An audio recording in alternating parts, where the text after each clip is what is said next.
Hello students, तो my self Vishnu Sunny कौन आप लोगों के ऑनलाइन प्लेटफॉर्म पर आपका वेलकम। तो बेटा हम लोग सेकंड जो चैप्टर आप लोगों के बायोलॉजिकल क्लासिफिकेशन के अंदर किंगडम मोनेरा हम फिनिश किया हुआ था। हम लोगों ने सेकंड किंगडम हम लोगों ने प्रोटिस्टा स्टार्ट किया, जिसके हम लोग आज टुडे मेंबर्स को डिस्कस करने वाले हैं। जो मेंबर हम लोगों ने मेंशन किए थे लास्ट वीडियो के अंदर देखा था। फर्स्ट मेंबर हम लोग टुडे स्टार्ट कर रहे हैं, वो है आप लोगों के बेटा डाइनोफ्लैजिलेट्स। डाइनोफ्लैजिलेट्स,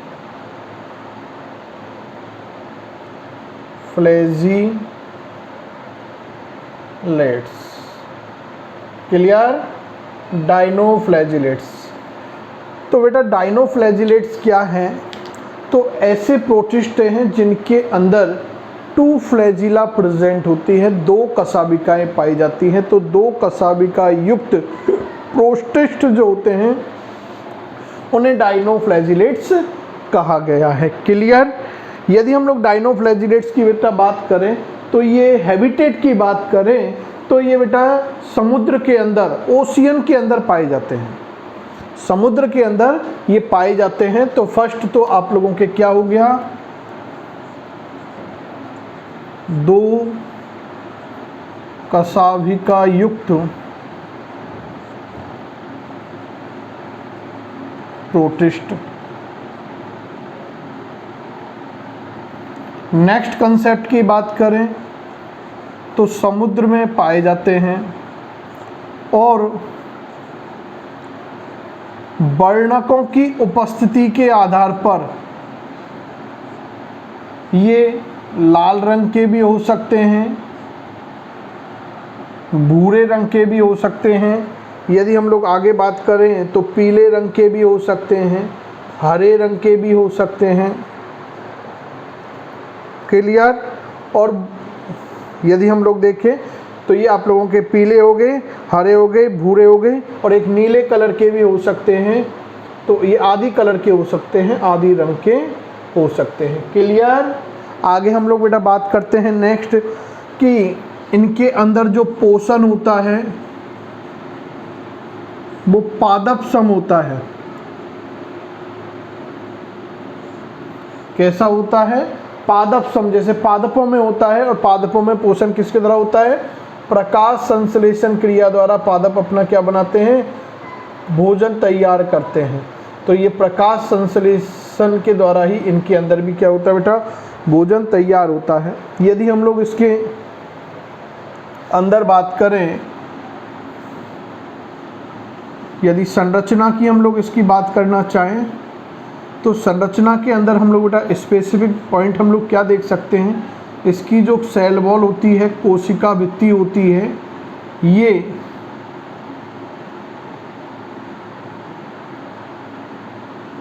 प्लेटों में क्या होती है? विभक्त होती है, वटी हुई होती हैं, और जो सेल्यूलोज से बनी होती हैं, सेल्यूलोज से बनी हुई होती हैं। आगे हम लोग कह रहे हैं कि इसी कारण जो आप लोगों के डाइनोफ्लैजिलेट्स होते हैं ये कवच युक्त दिखाई देते हैं। इसी कारण ये कैसे दिखाई देते हैं? कवच युक्त दिखाई देते हैं, और इसीलिए इनको कवच युक्त दिखाई देते हैं। इसीलिए इन्हें क्या कहा जाता है? कवच युक्त प्रोटिस्ट भी बोल सकते हैं, क्योंकि इनमें प्लेटों में विभक्त होगा सेल वॉल, जो सेल्यूलोज से मिलकर बना हुआ होगा। और आगे क्या याद रखना है? ये कवच युक्त दिखाई देते हैं, जिसके कारण इन्हें कवच युक्त प्रोटिस्ट भी कहा जाता है। क्लियर? आगे हम लोग बेटा डिस्कस करते हैं कि जो डाइनोफ्लैजिलेट्स हैं, ये डाइनोफ्लैजिलेट्स के अंदर दो फ्लैजिलाएँ हैं, दो कशाबिकाएँ इनके अंदर दिखाई देती है। एक कशाबिका अनुप्रस्थ रूप से अनुप्रस्थ उपस्थित होती है, और एक कशाबिका बेटा अनुदैर्ध्य उपस्थित होती है। अनुदैर्ध्य उपस्थित होती है। इसका मतलब क्या है कि ये सपोज करो बेटा आप लोगों के डायनोफ्लैजिलेट्स है। इस डायनोफ्लैजिलेट्स की जो सेल वॉल है उस पर एक कसाबिका तो इस तरह से आप लोगों के अनुप्रस्थ रूप से होगी, ट्रांसवर्स होती है, और एक कसाबिका इसके अंदर कैसे प्रेजेंट होती है, जैसे ये बॉडी है, इस बॉडी के ऊपर ये तो हो गई आपके अनुदैर्ध्य, और ये हम लोग बेटा बात करते हैं कि ये क्या हो गई आप लोगों के अनुप्रस्थ हो गई। तो इस प्रकार से उपस्थित होती है। तो दो कसाबिकाएं उपस्थित होने के कारण ही इन्हें क्या कहा जाता है बेटा, डायनोफ्लैजिलेट्स कहा जाता है। क्लियर। आगे हम लोग कह रहे हैं कि ये कसाबिकाएं कहाँ पाई जाती हैं, तो ये जो सेल वॉल के अंदर जो प्लेट होती है, इन प्लेटों की खांच में पाई जाती है। जो प्लेटों की खांच में पाई जाती हैं। क्लियर। और कसाबिकाओं की उपस्थिति के कारण ये क्या करते हैं, विशेष प्रकार की गति दर्शाते हैं, विशेष प्रकार की गति प्रदर्शित करते हैं। क्लियर। गति प्रदर्शित करते हैं। आगे हम लोग बेटा बात करना चाहते हैं कि इसके अंदर जो कसाबिकाएं होती है वो कसाबिकाएं विप्लास टाइप की होती है, चाबुक समान कसाबिकाएं उपस्थित, चाबुक समान कसाबिकाएं उपस्थित होती हैं। इसीलिए इनको क्या कहा जाता है बेटा, इसीलिए इन्हें क्या कहते हैं, वॉर्लिंग विप्स कहते हैं। क्योंकि चाबुक समान को बोला जाता है वॉर्लिंग, है ना, तो विप्स कहते हैं। तो ये आप लोगों को याद रखना बेटा। क्लियर। आगे चल सकते हैं। आगे हम लोग बेटा बोल रहे हैं कि डायनोफ्लैजिलेट्स के अंदर, क्योंकि ये यूकैरियोट्स तो हैं, क्या है, यूकैरियोट्स है, तो यूकैरियोट्स है तो इसके अंदर हिस्टोन प्रोटीन उपस्थित होनी चाहिए। लेकिन डायनोफ्लैजिलेट्स है प्रोटिस्ट, लेकिन कैसा है बेटा आप लोगों के, ये मीजोकैरियोटिक टाइप का है। सेल के टाइप आते हैं prokaryotic, eukaryotic, mesokaryotic and akaryotic. Cell bio में आप लोग डिस्कस करते हो उसको। तो हम लोग बोल रहे हैं बेटा मीजोकैरियोटिक टाइप की सेल होती है। मीजोकैरियोटिक टाइप की सेल के अंदर सम प्रॉपर्टी प्रोकैरियोटिक से रिलेटेड होती है और सम प्रॉपर्टी कैसी होती है बेटा, यूकैरियोटिक टाइप होती है। तो प्रोकैरियोटिक और यूकैरियोटिक का क्या है, मिक्सचर फॉर्म है मीजोकैरियोटिक अपन लोग यदि देखें तो यहाँ पर इसके अंदर क्या होती है, ए हिस्टोन प्रोटीन पाई जाती है। तो हम लोग क्या कह सकते हैं, ए हिस्टोन प्रोटीन उपस्थित, ए हिस्टोन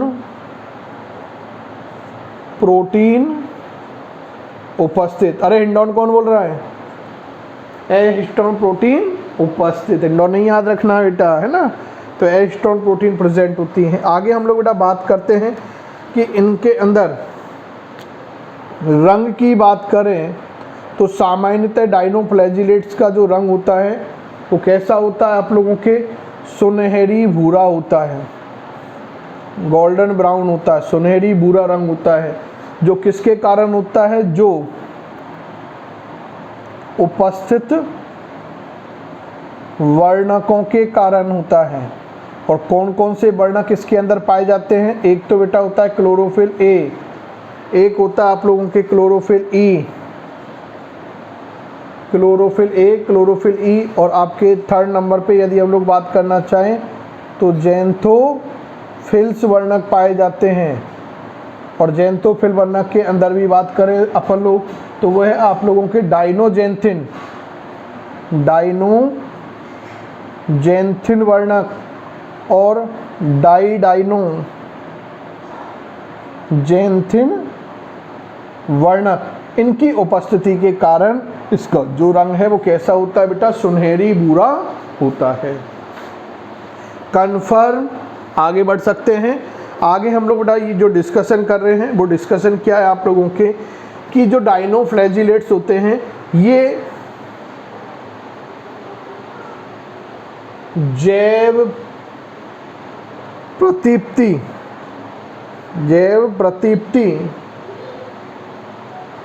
बायोल्यूमिनेसेंस, है ना, बायोल्यूमिनेसेंस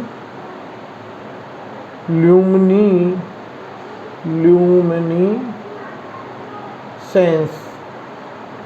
क्या करते बेटा, ये प्रदर्शित करते हैं, जय प्रदीप्ति क्या करते हैं, प्रदर्शित करते हैं। इसका मतलब क्या होता है जय प्रदीप्ति का, तो जय प्रदीप्ति का मतलब होता है बेटा भूत भूत भूत। क्या होता है, भूत भूत आया भूत। तो कई बार आप लोग जैसे देखते हैं ना, तो इसको समझें कि कई बार हम लोग देखते हैं कि जब कई बार शमशानों के अंदर जाते हैं रात्रिकालीन समय, तो में से चमकता हुआ वहाँ कुछ दिखता है कि आग लगती हुई दिखाई दे रही है, तो उससे हमें बोलते जय प्रतीप्ति। वही जय प्रतीप्ति है बेटा अपने आप में। तो इसमें हम लोग क्या बात करने वाले हैं कि इसकी कोशिका द्रव्य में जो डायनोफ्लैजिलेट्स होते हैं, इसके कोशिका द्रव्य के अंदर प्रकाशीय कण पाए जाते हैं, और जो प्रकाशीय कण हमें चमकते हुए दिखाई देते हैं, और यही घटना जय प्रतीप्ति कहलाती है। जब अंधकार में जाएंगे तो वो प्रकाशीय कण जो फोटो पार्टिकल होंगे, वो फोटो पार्टिकल हमें चमकते हुए दिखाई देते हैं, और इसी कंसेप्ट को कहा जाता है बायोल्यूमिनेसेंस। क्लियर? इसीलिए इसके नाइट ब्लाइट भी कहता है, सो नाउन एज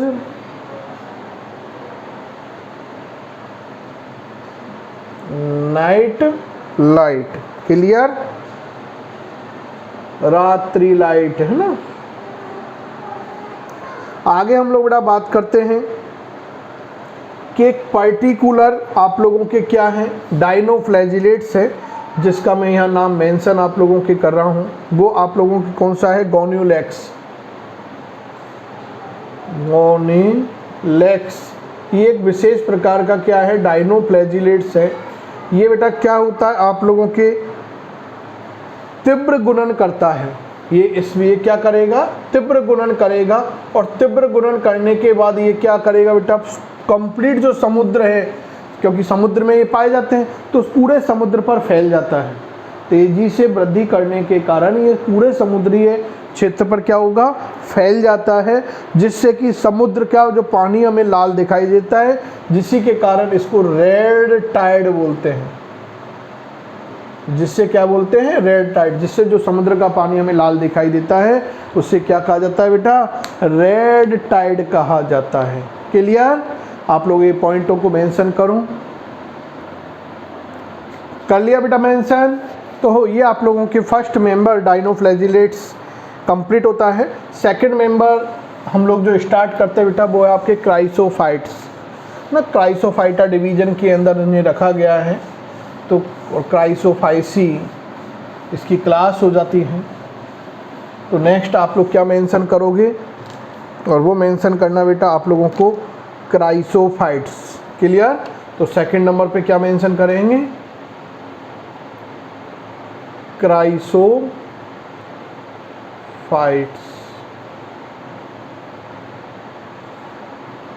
तो बेटा हम लोग क्राइसोफाइट की यदि बात करें, तो क्राइसोफाइट या क्राइसोफाइटा जो समूह है, इस क्राइसोफाइटा समूह के अंदर एक तो डाइटम्स को और एक आप लोगों के जो सुनहरे शैवाल है, डेस्मिड है, उनको रखा गया है। तो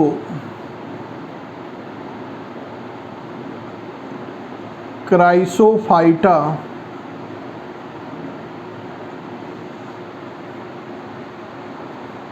समूह में डाइटम्स एवं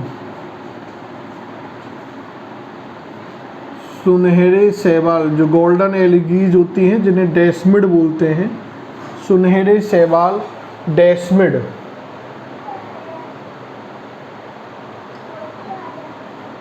को रखा गया है। क्लियर? को रखा गया है। आगे बेटा हम लोग डिस्कस करते हैं, नेक्स्ट कंसेप्ट की बात करते हैं। तो आवास की हम लोग इसकी बात करें, तो जनरली जो क्राइसोफाइट्स होते हैं, ये स्वच्छ जल के साथ साथ लवणीय जल में भी पाए जाते हैं। क्लियर? तो क्या मेंशन कर सकते हैं, स्वच्छ जल, जो फ्रेश वाटर होता है, स्वच्छ जलीय के साथ साथ ये बेटा कैसे होते हैं, लवणीय भी होते हैं। क्लियर? लवणीय यानी समुद्र का जो जल होता है वो लवणीय ही होता है, तो समुद्री आवास में पाए जाते हैं। आगे हम लोग बेटा बात करते हैं नेक्स्ट कंसेप्ट की बात करें तो इसकी आकृति की हम लोग बेटा बात कर सकते हैं। तो ये विभिन्न आकृति के होते हैं, जैसे त्रिकोणाकार इसकी आकृति हो सकती है, आयताकार हो सकती है, गोलाकार आकृति हो सकती है, तो विभिन्न आकृति के होते हैं। नेक्स्ट यदि हम लोग इसके कंसेप्ट की बात करें तो हम लोग बेटा बोल रहे हैं कि इसकी जो सेल वॉल होती है ये सेल्यूलोज से बनी होती है, सेल्यूलोज से निर्मित होती है, जिसमें सिलिका के कण बीच बीच में क्या होते हैं, धसे हुए रहते हैं, जिसमें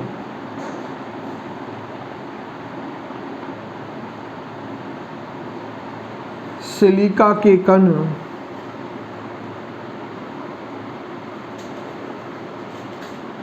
बीच बीच में धसे हुए रहते हैं बेटा। क्लियर। आगे हम लोग बेटा बात करते हैं नेक्स्ट कंसेप्ट की बात करते हैं। तो नेक्स्ट कंसेप्ट आपके पास क्या आता है, तो वर्णकों की बात करते हैं कि इस समूह के जो सदस्य होते हैं उनके अंदर कौन कौन से वर्णक पाए जाते हैं। तो सामान्यतः क्लोरोफिल ए, पर्णहरित ए, क्लोरोफिल सी और ज़ैंथोफिल वर्णक पाया जाता है।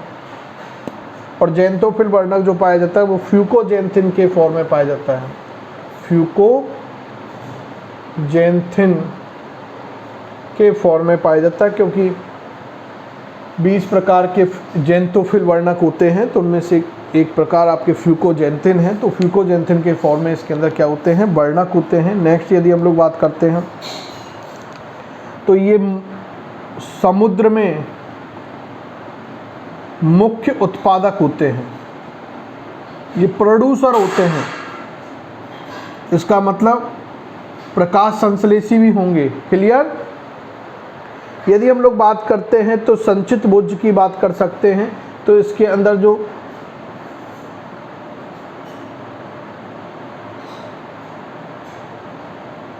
संचित भोज्य होगा, जो संचित भोजन होता है बेटा, वो संचित भोजन आप होता है ल्यूकोसिन। संचित भोजन रिजर्व फूड जो मटेरियल होगा वो ल्यूकोसिन होता है। यदि गतिशील की बात करें तो ये अगतिशील होते हैं। अगतिशील क्यों होंगे, केवल जल धाराओं के द्वारा ये गति दर्शाते हैं, क्योंकि इनमें कशाभिकाएं नहीं होती हैं। आगे हम लोग बात करते हैं कि इसमें जनन की यदि हम लोग वेट पर बात करें तो अलैंगिक जनन होगा। जनन की बात करेंगे तो अलैंगिक जनन होगा, असेक्सुअल रिप्रोडक्शन होता है, अलैंगिक जनन होता है। और अलैंगिक जनन जो होगा वो विशेष प्रकार के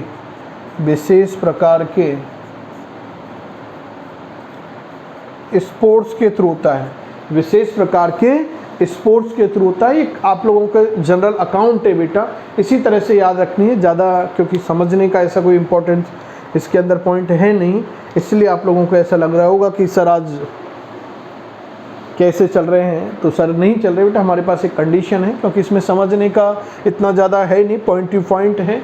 तो उसको समझाना भाई कि आवास है, स्वच्छ जल है, सब जानते हैं स्वच्छ जल कैसा होता है, लवणीय जल है, तो उसकी बात अपन लोग कर रहे हैं। तो एक फिक्स अकाउंट है और एक कंडीशन आपको बता दी, ड्यूरेशन हमारे पास है, क्योंकि क्रैश कोर्स भी है और आपके पास अपने आप में हार्ड एंड फास्ट हमें सिलेबस को भी कवर करना है। तो उसका थोड़ा सा एक क्राइटेरिया ये है, लेकिन टॉपिक आपके 100% होते हुए जा रहे हैं, वो चीज़ आप लोगों को याद रखनी है। क्लियर। तो इस तरह से आप लोग देखेंगे कि आप लोगों के क्या होते हैं, क्राइसोफाइट्स हैं। तो क्राइसोफाइट को आप लोग मेंशन करूं, कर लिया बेटा मेंशन। एक चीज़ और थोड़ा सा माइंड में है आप लोग, वो भी आप लोग यहाँ मेंशन कर लेना है ना, याद आ गया है। यूज ऑफ डायटम्स, डायटम के यूजेज क्या क्या हैं। तो एक यूज तो आप लोग बेटा साउंड प्रोड्यूसिंग, ये ध्वनि उत्पादक होते हैं ना, एक तो क्या है ये ध्वनि उत्पादक होते हैं, समुद्रों में होते हैं, तो ऐसे लगती है कि साउंड प्रोड्यूसिंग हो रही है इनकी मूवमेंट की वजह से, है ना। क्लियर। हम लोग सेकंड बात कर सकते हैं कि ये फिल्ट्रेशन ऑफ ऑयल एंड जो सिरप होती हैं, तेल और जो सिरप जो सीसीओ यहाँ पर लोग बात कर रहे हैं, उनके शुद्धिकरण में भी काम आती हैं। और स्टोन पॉलिशिंग में जो पत्थर होते हैं ना, उनकी पॉलिशिंग में भी ये काम आते हैं। उनकी शाइनिंग में हीरा वगैरह को, या जो स्टोन होते हैं मार्बल्स वगैरह के अंदर, उनकी पॉलिशिंग में इनका क्या किया जाता है बेटा, जनरली यूज किया जाता है। तो ये आप लोगों को मेंशन कर लेना है। क्लियर? आगे बढ़े। चलो आगे हम लोग बढ़ते हैं प्रोटिस्टा के थर्ड मेंबर की ओर। प्रोटिस्टा का थर्ड मेंबर जो आप लोगों के क्या हैं, यूग्लिनॉइड्स। कौन है? यूग्लिनॉइड्स। तो थर्ड नंबर कौन मेंशन करोगे? यूग्लिनॉइड्स।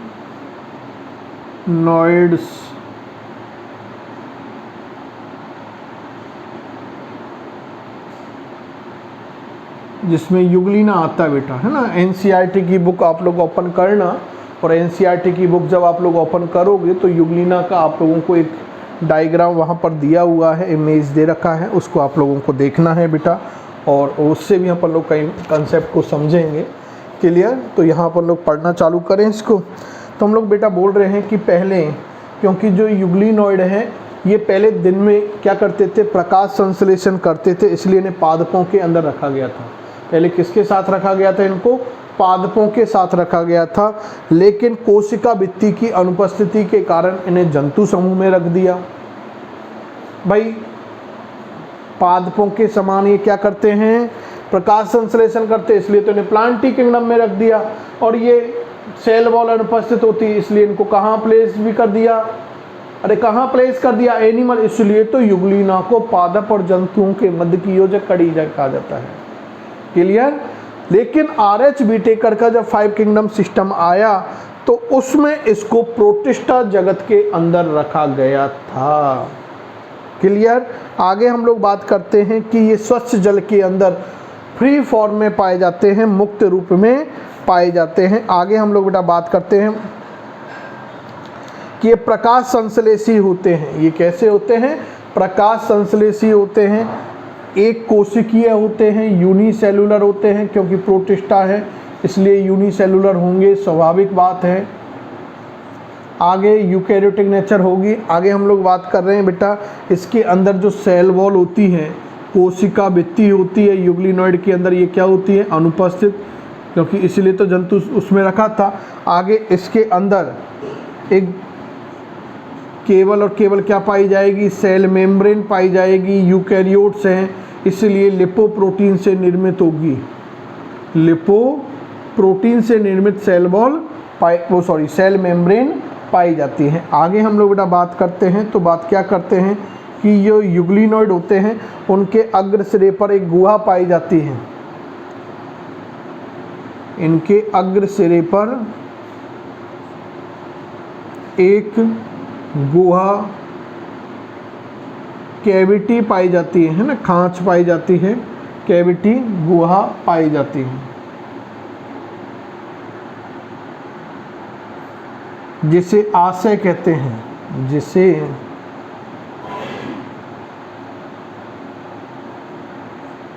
आशय कहते हैं। क्लियर?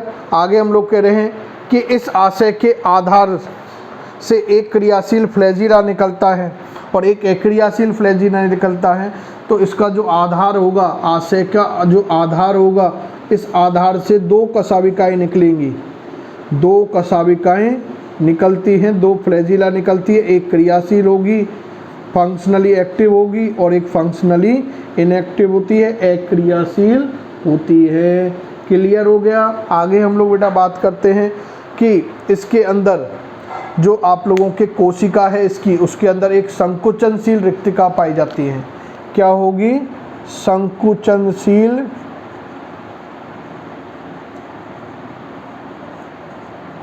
रिक्तिका पाई जाती है।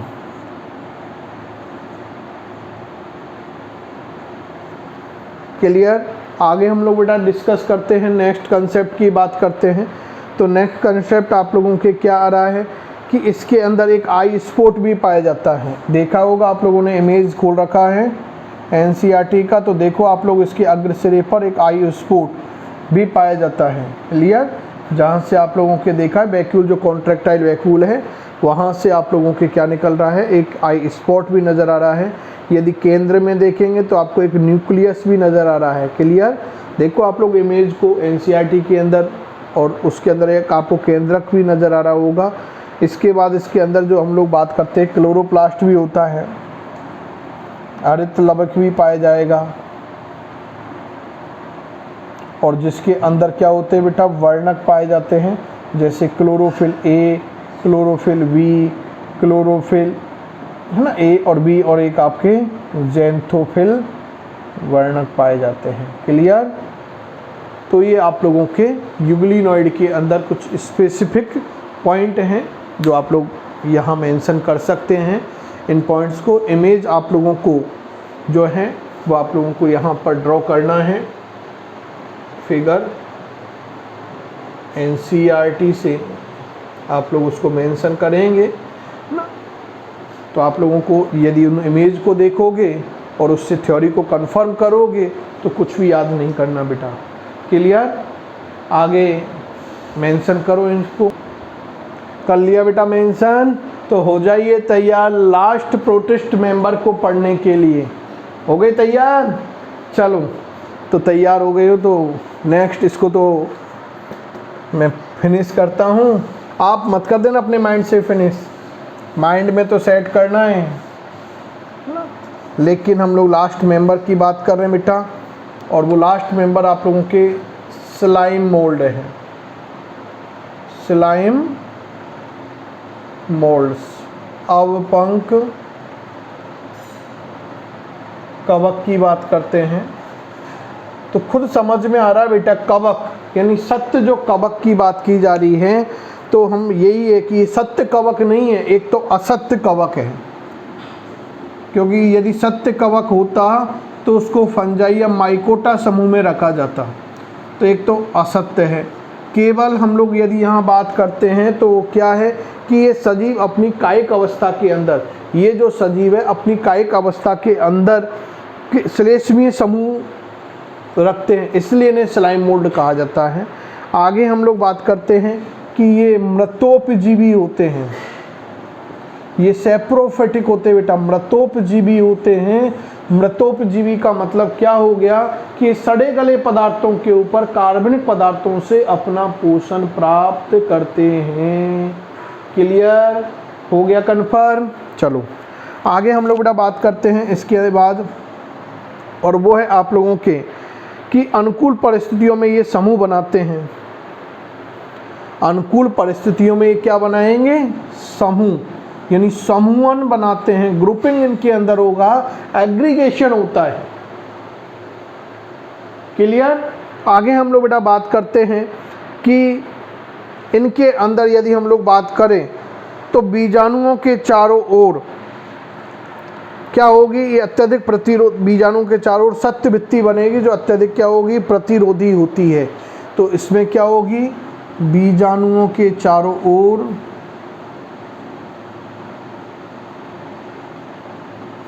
बीजाणुओं के चारों ओर क्या होती है बेटा? सत्य भित्ति